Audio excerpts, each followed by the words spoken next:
Hey everybody, I am Dr. Scout from LGBT Health Link at Centerlink, and I am here once again to give you your weekly roundup of top LGBT health and wellness stories.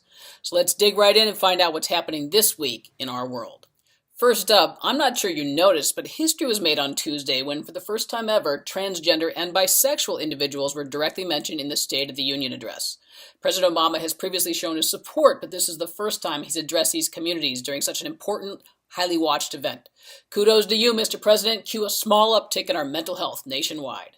Next story, Dr. Rachel Levine has just been named Pennsylvania's next Physician General. She'll be the highest-ranking transgender individual in Pennsylvania's government and is believed to be the first transgender woman to hold the title of Physician General ever. Good job. A recent study found that binge eating was more prevalent among bisexual and lesbian women than in heterosexual women. 19.8% of lesbians and 13.9% bisexual women reported some level of binge eating, usually to cope with discrimination. There's a new article this week outlining efforts to get sexual orientation and gender identity data collected post-mortem. Experts point out how hamstrung we are in understanding suicide rates without these data. They plan to develop and test a protocol for collecting SOGI data, at very least in the case of violent deaths. Our next two stories come as continued fallout over the sad Leila Alcorn suicide the other week. First of all, Illinois legislators just introduced a bill to ban performing LGBT conversion therapy on minors.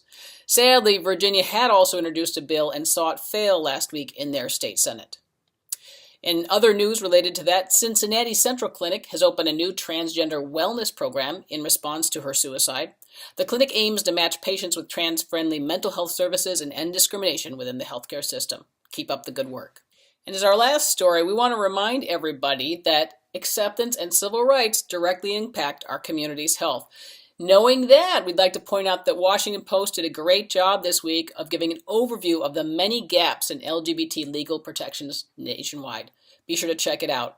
Those are all our stories for this week. Please remember there are exactly 3 weeks left to sign up for open enrollment under Obamacare. If you haven't done it, please be sure to do so. There's a lot of outreach to our communities, but we have to be the ones to step up and make the call in order to get the insurance we dearly need.